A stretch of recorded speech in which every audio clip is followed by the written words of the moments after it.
Hallelujah. सो आज हम लोग वचन में जाएंगे, बहुत इंपॉर्टेंट वचन है। एक ऐसा भविष्यद्वक्ता के बारे में जानेंगे जो बाइबल में था, जिसने लोन लिया था और परमेश्वर ने उसको किस तरीके से ब्लेस किया, ये चीज़ के बारे में हम लोग जानने वाले हैं। सबसे पहले ये जो भविष्यद्वक्ता है उसका नाम है माइका। क्या नाम है? माइका। माइका का जो मतलब एक्चुअली हिब्रू में इसको माइकेल बोलता है। ये नाम का मतलब है कि जो परमेश्वर का तरह है। सो इस भविष्यद्वक्ता के बारे में आज हम और आप जानेंगे। माइका एक ऐसा इंसान था जिसने बेसिकली क्या किया था, उसका पास उतना पैसा नहीं था, वो उतना अमीर नहीं था, वो गरीब था बेसिकली। उसने क्या किया था, राजा से कुछ पैसा लोन लिया था ताकि वो कुछ जमीन खरीद सके और उस जगह में खेती कर सके और उस जगह में वो काम कर सके। और राजा बहुत अच्छा था उस जगह का, गरीब लोग का मदद करता था। सो राजा जब लोन देता था वो ज्यादा इंटरेस्ट भी नहीं लेता था, लो रेट पे वो लोन दे देता था सब कोई को। तो ये जो इंसान था ये अभी भी भविष्यद्वक्ता हुआ नहीं है, ठीक है। ये अभी तक ये प्रभु को जानता है लेकिन भविष्यद्वक्ता नहीं हुआ है। ये क्या किया, इसने लोन लिया राजा से और लोन लेके वो बहुत खुश था क्योंकि सब चीज़ अच्छा तरीके से चल रहा था, सब चीज़ अच्छा तरीके से हो रहा था। तो एक दिन माइका क्या करता है, वो डिसाइड करता है उसका बेटी का और जोना का शादी करवाने का। वो लोग दोनों का शादी करवाने का डिसाइड करता है। तो जब शादी करवाने का बात आता है तो सब कोई बहुत खुश हो जाता है। वो लोग एक साथ प्लान करता है कि हाँ ये लोग का शादी होगा, बहुत खुशी का माहौल हो जाता है उस जगह में। और उसका मम्मी बोलता है कि शादी का डेट उस दिन रहेगा जिस दिन आदम और हवा को बनाया गया था, जो कि था फ्राइडे। तो जो भी दिन होगा बोला 2 सप्ताह में ही शादी होगा, अगला सप्ताह फ्राइडे ये लोग का शादी कंफर्म, ये लोग का शादी होगा उस दिन। और सब कोई बहुत खुश क्योंकि उधर का राजा भी बहुत अच्छा है, वहाँ का शहर भी अच्छा है, वहाँ पर ही खेती कर सकता है, सब कुछ अच्छा है। तो वो लोग का जब शादी का बात चल रहा है, जब शादी जिस दिन शादी है वो लोग का शादी हो रहा है, जोना के बारे में जानते हैं ना हम लोग, जोना का और इसका बेटी का जब शादी हो रहा है उसी टाइम बहुत जोर जोर से आवाज़ आता है बाहर से, ड्रम्स का। जो ड्रम बजता है ना धम धम धम धम करके, राजा का कुछ संदेश रहता है, राजा कुछ बोलना चाहता है, तब वो ड्रम पिटा के फिर बोलता है। सो वैसा ही साउंड आता है ड्रम पीटने का। तो जब ड्रम पीटने का साउंड आता है ये लोग सुनता है कि ये क्या हो रहा है, ये क्या आवाज हम लोग सुन रहे हैं बाहर से। कोई बोलता है कि राजा ने कुछ संदेश भेजा है, तो जल्दी से चलो जाके सुनना होगा। तो शादी होते होते शादी का बीच में वो लोग गया और जाके राजा का संदेश सुना।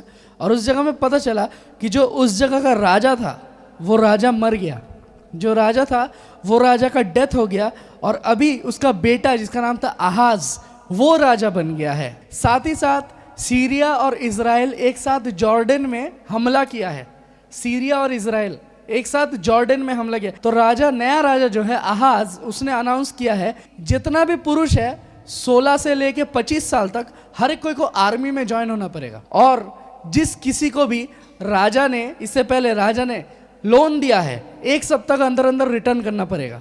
रिटर्न नहीं करता तो उसका जमीन ले लिया जाएगा, वो लोग को जिंदा मार दिया जाएगा, उसी जगह पे जला दिया जाएगा जिंदा। सो ये लोग का शादी चल रहा है और शादी के बीच में ये लोग सुनता है ऐसा न्यूज़, क्योंकि लड़का को चले आना पड़ेगा, शादी हो गया उनका, अब लड़का को जाना पड़ रहा है और लड़की तो उसी जगह में है। और जो लोग लड़की लोग हैं वो लोग कोशिश कर रहे हैं किस तरीके से हम लोन को चुका सके, जल्द से जल्द चुकाना होगा, नहीं तो जमीन चले जाएगा। और मीका एक ऐसा इंसान था जो परमेश्वर पे भरोसा करता था। वो भविष्यद्वक्ता अभी तक हुआ नहीं, वो परमेश्वर पे भरोसा करता था। सो वो हर एक चीज़ परमेश्वर के ऊपर छोड़ दिया, बोला कि परमेश्वर तू हमारा मदद कर, इतना जल्दी हम लोग लोन कैसे करके देंगे, इतना बड़ा अमाउंट हम लोग कैसे करके लौटाएंगे। सो वो चीज़ उसको रिटर्न करना था और रिटर्न करने में वो लोग का हालत ख़राब हो जा रहा था। लास्ट में क्या हुआ, माइका ने बोला कि हम लोग अपना सब संपत्ति बेच देंगे, जितना ज़मीन है बेच देंगे और बेच के हम लोग जो भी लोन है हम लोग जल्द से जल्द लौटाएंगे। क्योंकि 2 बेटा तो चलेगा, वो लोग काम नहीं कर सकते, वो लोग को आर्मी में देना पड़ा। जो ये लोग का 2 बेटा था वो आर्मी में है और ये लोग क्या किया, बाज़ार में गया सब बेचने। तो जब बाज़ार में सब बेचने गया पता चला क्योंकि महामारी है, क्योंकि वॉर चल रहा है, तो सारा चीज़ सोना चांदी वगैरह वगैरह सबका दाम एकदम कम हो गया है। अब वो लोग पूरा ज़मीन उमीन बेच के भी कुछ नहीं कर सकते। ये एक ऐसा इंसान का हम बात बोल रहे जो प्रभु पे विश्वास करता था। ध्यान से सोचो, बहुत कोई सोचता है कि प्रभु में हम विश्वास करेंगे तो ये सब नहीं हो सकता। देखिए क्या हो रहा था, इससे हम लोग क्या सीख सकते हैं, क्योंकि दुनिया वाला बहुत कुछ बोलता है, तुम्हारे साथ ऐसा क्यों हो रहा है, तुम्हारे साथ ऐसा क्यों, वो लोग को आप जवाब दे सकते हो। आमीन। इस जगह में देखिए सेम चीज़ उस तरीके से हो रहा है, सब चीज़ उल्टा पुल्टा हो रहा है। माइका बोल रहा है हम प्रभु पे विश्वास करते हैं, ये क्या हो रहा है, ये क्या हो रहा है। अब माइका जब गया उस जगह पे, इस जगह पे माइका का जो बीवी है उसका बीवी को सबको आके हैरेसमेंट किया, हैरास्ट किया उसको, ठीक है। मतलब बहुत तरीका का बात बोला, तुम लोग ऐसा हो, पैसा लौटा नहीं सकते तो लिया क्या, वगैरह वगैरह जो होता है, लोन वाला लोग जो आता है, राजा का सैनिक लोग आके बोला। लेकिन उसका बाद जब माइका रिटर्न आया तो उसका बीवी बोला कि राजा का सेना लोग आया और हमारा सब चीज़ छीन के लेके चले गया, हमारे साथ गलत व्यवहार किया और वो लोग गया। तो माइका बहुत गुस्सा हो गया, उसको बहुत गुस्सा आ गया। वो बोला हम कोर्ट पे जाएंगे और जाके इस चीज़ का कंप्लेन करेंगे, इस चीज़ का बोलेंगे। तो जब वो कोर्ट पे जाता है या उस जगह जाता है जहाँ पर ये बोलने का है, जहाँ पर जज है, तो जज भी उसका बात नहीं सुनता है। क्यों बात नहीं सुनता है? क्योंकि जो लोग वसूली करने आया था वो लोग तो सब उसका ही इंसान, अपने इंसान का विरुद्ध में नहीं सुनेगा। तो जज भी इसका बात नहीं सुनता है, उल्टा माइका को मारा जाता है, पीटा जाता है बहुत अच्छा तरीके से और उसको वापस भेज दिया जाता है, उसको बेइज्जत करके। तो माइका बोल रहा है कि मैंने इतना साल परमेश्वर का सेवा किया, इतना साल आराधना किया, मेरे साथ ऐसा क्यों हो रहा है। सो माइका जब जाता है और भी सामान इकट्ठा करने और भी सब कुछ लाने ताकि लोन दे सके, उस जगह में क्या होता है, राजा क्या किया, माइका का जो ज़मीन था, जो ज़मीन में वो लोग था, वो जगह को सैनिक लोग को दे दिया। बोला तुम लोग एक सेना लेके जाओ उस जगह में, उस जगह से सबको को भाग जाने बोलो और जो भागता नहीं है उन लोग को जिंदा जला दो और वो ज़मीन में तुम लोग अपना घर बनाओ, अपना संसार बसाओ। तो माइका जब नहीं था, ये सब हुआ उस जगह में कि सेना आया और पूरा वो लोग का गाँव को जला दिया, क्योंकि इंसान लोग छोड़ नहीं रहा था। बोल रहा था हम लोग खून पसीना एक करके ज़मीन खरीदे, हम लोग नहीं छोड़ेंगे, ये ज़मीन हमारा है।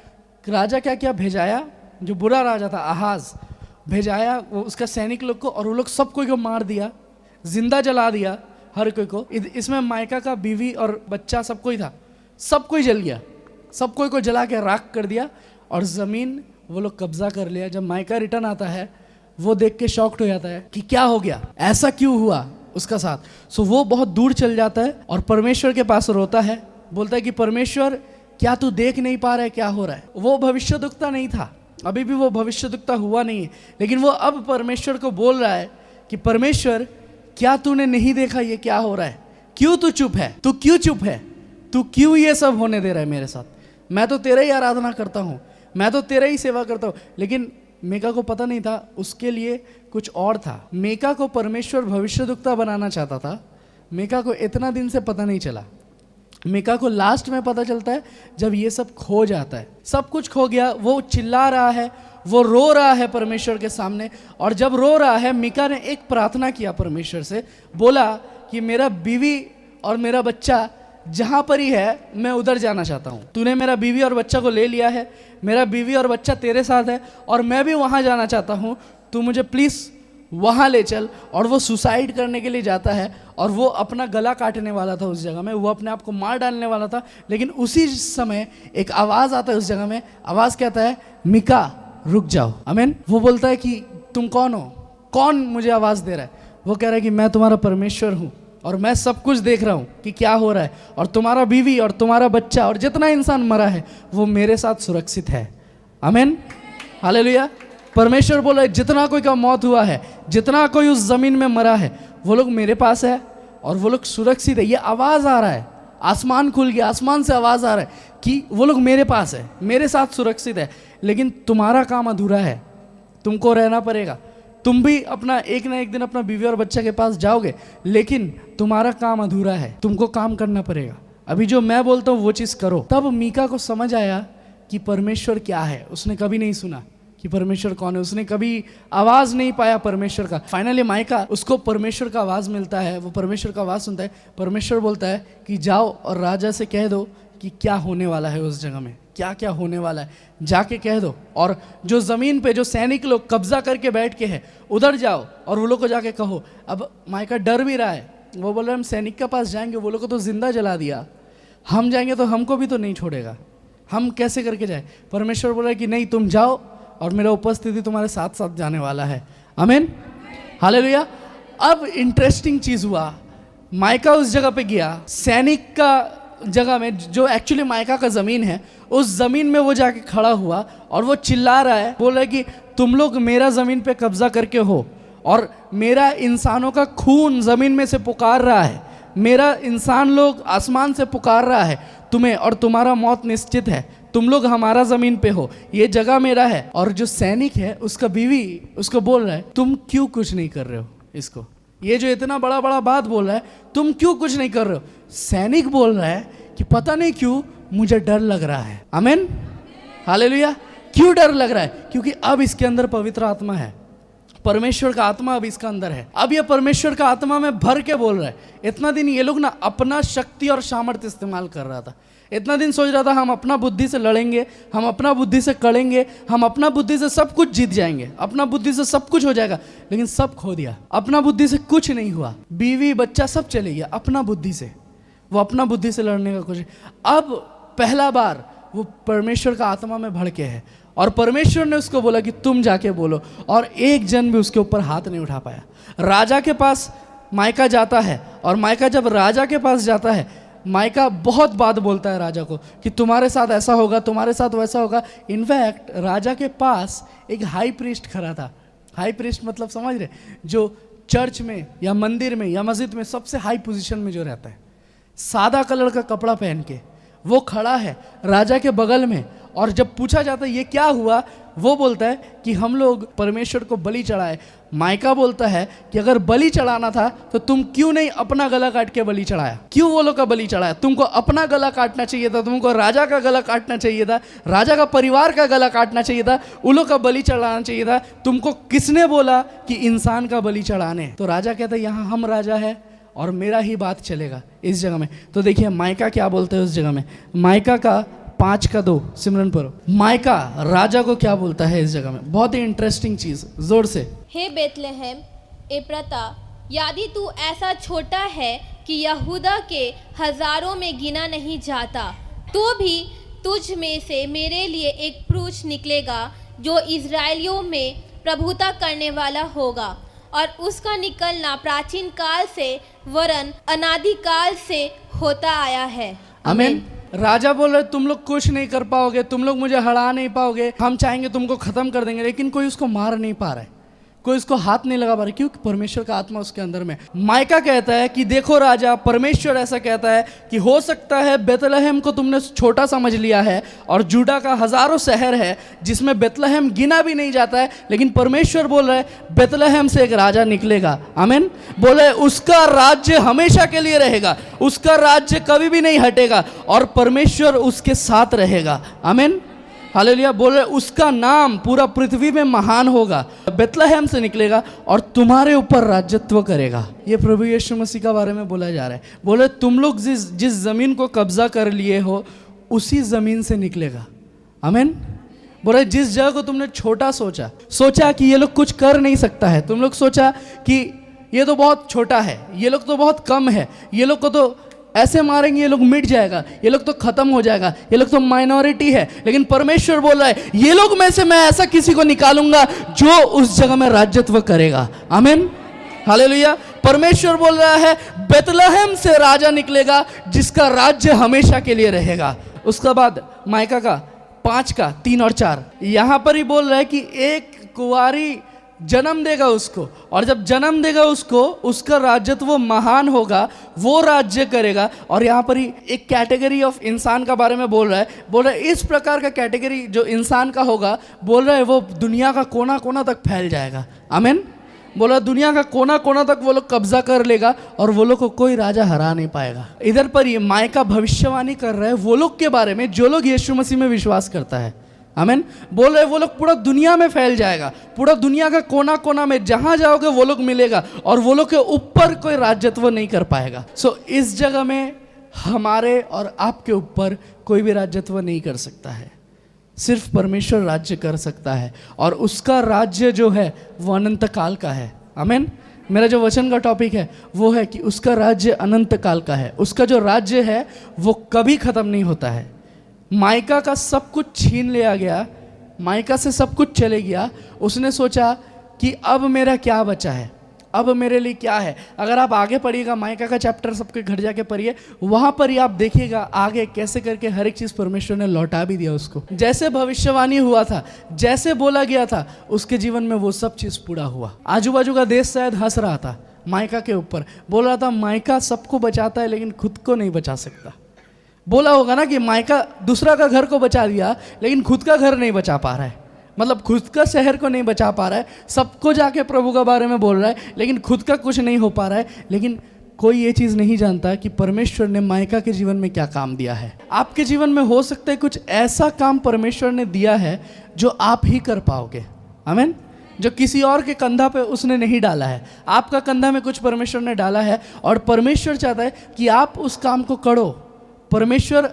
आप परमेश्वर को पहले जान जाइए, सब खो जाने का बाद मत जानिए। बहुत कोई सब खो जाने का बाद आता है, मुझे पता नहीं क्यों, आके बोलता है कि हम सब जगह ट्राई कर लिए हैं, इधर भी मेरा रोग ठीक नहीं हुआ, उधर भी मेरा रोग ठीक नहीं हुआ, लेकिन बाद में हम यहाँ पर ही आए। लेकिन हम आपको बोलना चाहते हैं, आप जिस जिसको पहचानते हैं पहले प्रभु का बात बोलिए, आमीन। ये मत बोलिए कि उधर जाके पानी लेके खड़ा हो जा, फूक देगा, पी ले, ठीक हो जाएगा, उधर जाके ये वाला जड़ी निकाल ले, उधर जाके जादू टोना करवा ले। ये सबसे हालत और ख़राब होगा, ये सबसे ज़िंदगी में ठीक नहीं होगा। ठीक है, फूकना है लाइए, हम फूक दे रहे हैं, लेकिन हमारा फूकने से क्या होगा, हमारा बोल देने से क्या होगा, कुछ नहीं होगा। लेकिन जब परमेश्वर का आत्मा बात करेगा तब बहुत कुछ होगा, आमीन।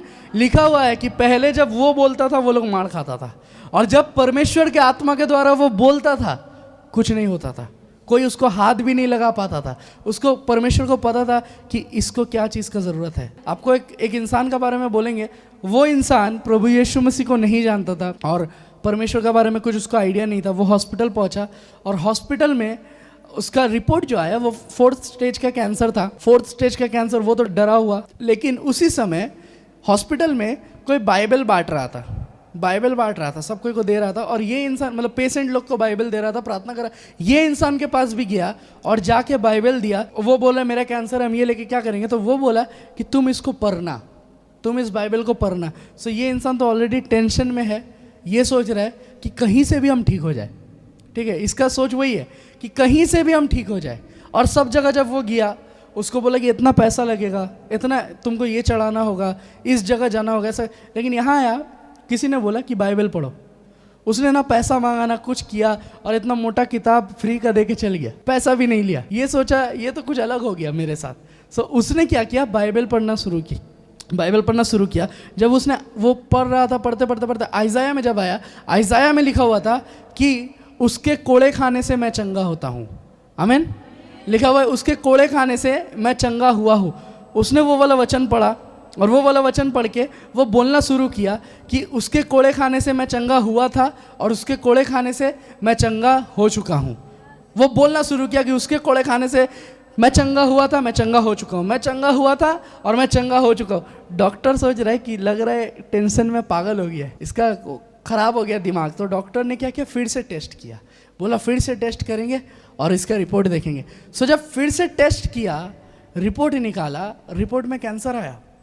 रिपोर्ट में बोले और कैंसर बढ़ गया है। डॉक्टर बोल रहा है कि देखो, तुम बोलो कि मैं चंगा हो चुका हूँ, कहाँ चंगा हो चुके हो, तुम्हारा रिपोर्ट निकला है, यहाँ पर ही बोल रहा है कि कैंसर बढ़ चुका है। वो बोल रहा है मुझे रिपोर्ट का परवाह नहीं है, मुझे वचन मिल गया है, आमीन, हालेलुया। बोल रहा मुझे रिपोर्ट का परवाह नहीं, रिपोर्ट में कैंसर आए, रिपोर्ट में मौत भी आ जाए, कोई बात नहीं, मुझे वचन मिल चुका है, मैं ठीक हो चुका हूँ। कुछ दिन बाद फिर से रिपोर्ट कराया, इस बार रिपोर्ट में कुछ नहीं है, आमीन। वो बोल रहा है डॉक्टर को कि मैंने बोला था ना, मैं चंगा हुआ था और मैं चंगा हो चुका हूँ, आमीन। सो आपको चंगाई पाने का ज़रूरत नहीं है, आप चंगा हो, आमीन। बाइबल कहता है कि उसके कोड़े खाने से मैं चंगा हो चुका हूँ। कभी भी आपका बीमारी हुआ, कभी भी आपका रोग हुआ, कुछ भी परेशानी में आप हो, कुछ भी रोग में आप हो, एक चीज़ जान के रखिए, आइज़ाया में लिखा हुआ है, जब प्रभु यीशु मसीह आया भी नहीं था तब से लिखा हुआ है कि उसके कोड़े खाने से, उसने जो हमारे लिए मार खाया, उसका जो लहू बहाया, बोला इन सब के द्वारा मैं चंगा हो चुका हूँ, आमीन। सो कोई भी रोग मेरे सिस्टम के साथ छेड़छाड़ नहीं कर सकता, कोई भी वायरस जो भी है मेरे सिस्टम के साथ छेड़छाड़ नहीं कर सकता, क्योंकि परमेश्वर ने मुझे आशीष किया है, आमीन। एक जन बोल रहा था कि दवाई क्यों नहीं खाते हो, दवाई तो परमेश्वर ने बनाया। तो बोल रहा कि एक जन बोला कि नहीं, परमेश्वर ने दवाई कहाँ बनाया, परमेश्वर ने नहीं बनाया। तो उसने बोला कि दवाई क्या चीज़ से आया, बोल रहा कि गाछ से आया। बोला गाछ को किसने बनाया, बोला परमेश्वर ने बनाया। बोला ठीक है, तो इसका मतलब दवाई भी गाछ से आया और गाछ को परमेश्वर ने बनाया, तो दवाई को परमेश्वर ने बनाया। तो वो इंसान क्या बोल रहा है, तब हम दारू पियेंगे, तब हम गांजा भी टानेंगे, तब हम जितना नशा है वो सब करें। बोला क्यों, बोला गांजा का जो पत्ता है वो किसने बनाया, इंसान तो नहीं बना सकता, वो भी तो परमेश्वर ने बनाया, तो हम खा सकते हैं वो चीज़। तो वो इंसान चुप हो गया, उस जम और कुछ बोला नहीं।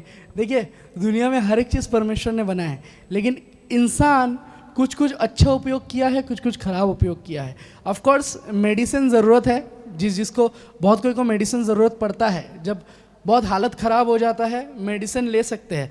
लेकिन एवरीडे अगर मेडिसिन चल रहा है, आपका ज़िंदगी ही मेडिसिन के ऊपर डिपेंडेंट है, मतलब आप नहीं खाओगे तो मर जाओगे, वो ज़िंदगी रहने का फ़ायदा क्या? कि आपको ज़िंदा रहने के लिए मेडिसिन चाहिए। डॉक्टर बोल देता है कि अगर ज़िंदा रहना है तो मेडिसिन लो, मेडिसिन के बिना नहीं जी सकोगे, तो वो ज़िंदगी जी के भी क्या फ़ायदा कि हम मेडिसिन खाते रहे। एक गोली मुझे चला रहा है, लेकिन विश्वासी का जीवन प्रभु मुझे चला रहा है। आमीन। अगर आप वीक हो, चल नहीं पा रहे हो, परमेश्वर आपको चलाएगा। आमीन। आपका विश्वास बहुत मजबूत होना पड़ेगा। हम लोग हर एक कोई को परमेश्वर आज़ादी देना चाहता है, लेकिन आपका विश्वास का लेवल बहुत ऊंचा होना पड़ेगा। ऐसा होना पड़ेगा कि अगर मैंने परमेश्वर के लिए बोल दिया कि मैं टाइम दूंगा, तो मैं टाइम दूंगा, जो कुछ हो जाए। बहुत कोई का संडे काम रहता है, संडे आ नहीं पाता है, बहुत कोई का दूर हो जाता है, लेकिन जब आपका विश्वास ऐसा रहेगा ना कि मेरे पास पैसा नहीं है, हमको जाना है, हम जाएंगे, हम हट के जाएंगे, आप निकलिएगा, देखिएगा रास्ता में पैसा गिरा हुआ है। आमीन। ऐसा हुआ है, बहुत सारे इंसान के साथ ऐसा हुआ है कि निकला, रास्ता में देखा पैसा गिरा हुआ है, कहाँ से आ जाएगा कोई ठीक नहीं। आमीन। हालेलुया। आइए हम लोग खड़ा हो जाते हैं।